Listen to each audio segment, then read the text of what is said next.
It is Thursday, February 27th, 2020, and it's been 4 days since the original Salami crash video that I made, and I believe it is time for an update. And I call this one More Pain, because I believe my worst fears have come true, and that things will get a lot more ugly, and that the market is underappreciating how bad things could possibly become.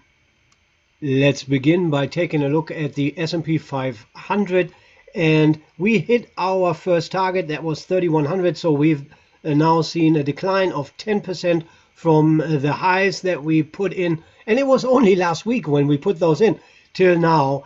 And I thought we could maybe possibly bounce here at 3100. We had a short position that we opened again yesterday at 3,165. We closed that one today at 3,025, and we went short again here at this line at 3,083. We got another short signal here, so we are currently short again, and I think tomorrow could be very, very ugly, and there are multiple reasons for that, and I will walk through them during this presentation. Let's take a look where we are coming from. The big picture, how has life been? How has the stock market been before the news got so bad with the stupid coronavirus?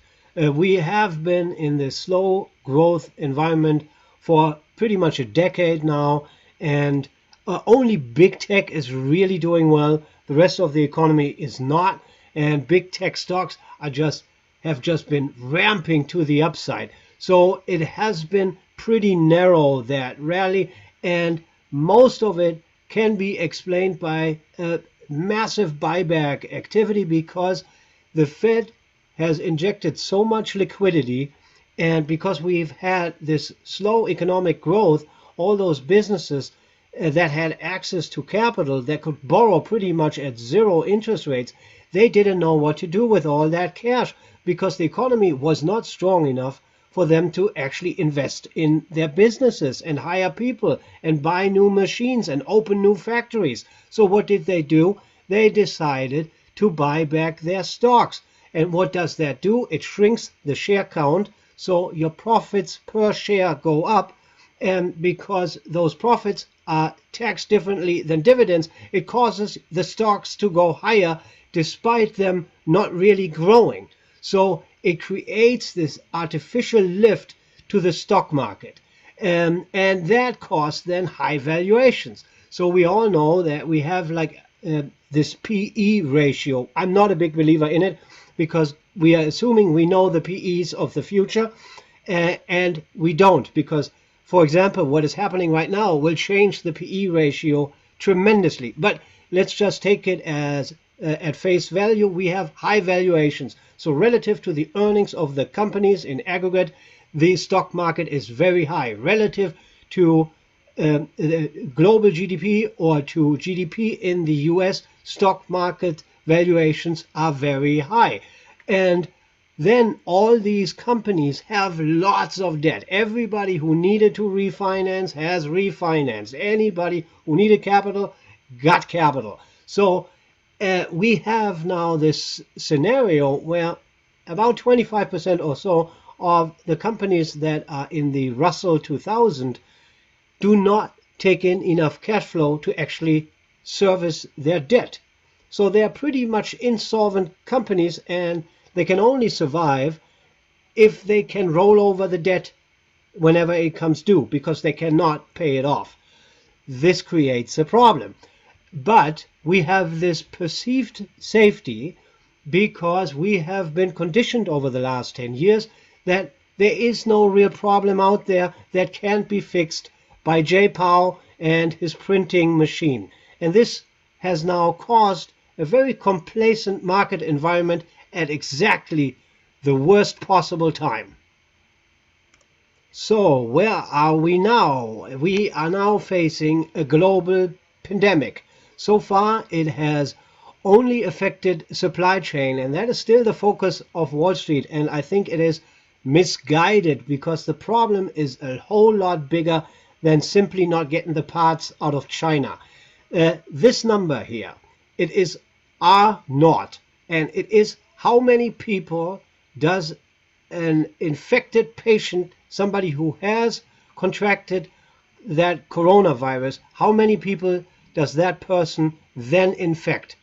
And for the common flu, that factor is about 1.3. So one person on average infects 1.3 other people.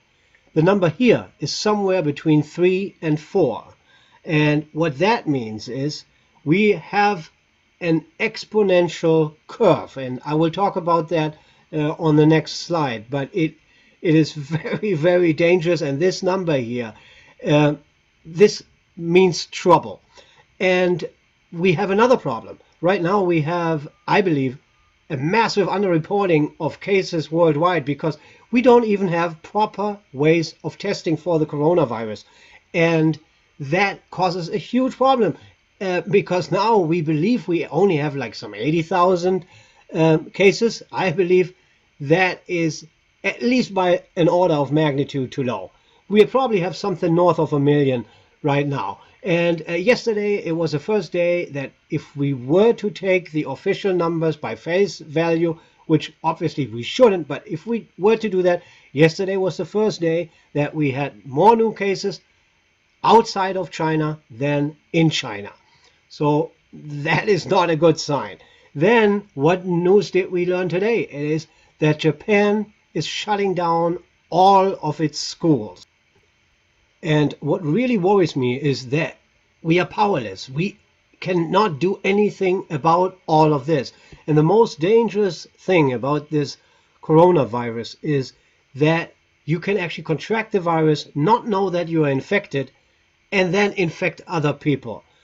What does that mean? It means that you can quarantine entire neighborhoods and it will not change a thing because there are people running around who don't know that they are contagious. So you cannot stop this. And I believe the market is still underappreciating the potential danger of this. And all the other crises that we've had in the past were in some sense just an economic crisis that could be fixed with money. This one cannot be fixed with money. If J-Pow, the Fed, were to lower interest rates tomorrow, it would not change a thing. If government would actually get something done and would come up with a stimulus package, it would not change a thing. We will not have a vaccine until the earliest, maybe in the fall. And that means that we just have to watch this contagion spread around the world. We cannot stop it. And we will also not have a treatment, at least not in the very short term. This one here will be easier accomplished, a treatment, than a vaccine. We have already companies that are working on something, but they have to go through clinical trials. And during March, we will not hear anything from those clinical trials. So March, there is no upside news that could possibly come out in March. And since the global numbers are vastly underreported, we will get worse news and worse news and worse news during the month of March. And that is why I believe this salami crash is not over. There is a lot more pain to come, and I think there is a lot more downside to come. So we need to be very, very careful. So let's take a look what could possibly happen here. And we know that this is an exponential curve. If one person infects 3 to 4 others, we have a curve that goes like this. It goes straight up. And it will take the foothold in all countries. The genie is out of the bottle. We will not be able to contain it.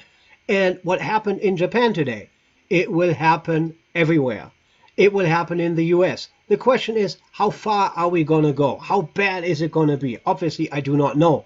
But there is a possibility that we will also shut down businesses where employers say, hey, why don't you stay home? Or people just don't go to begin with because they are just simply scared.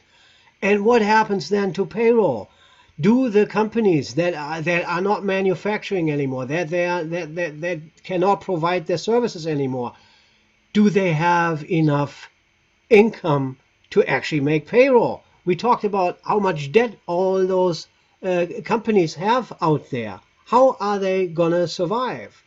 So payroll will possibly become an issue. What do the people do if they don't get paid anymore? This is not going to be good for human psyche. What happens to supplies when people get scared? What do? They start hoarding stuff. It will not be good for the psyche either if you need something and you cannot get it.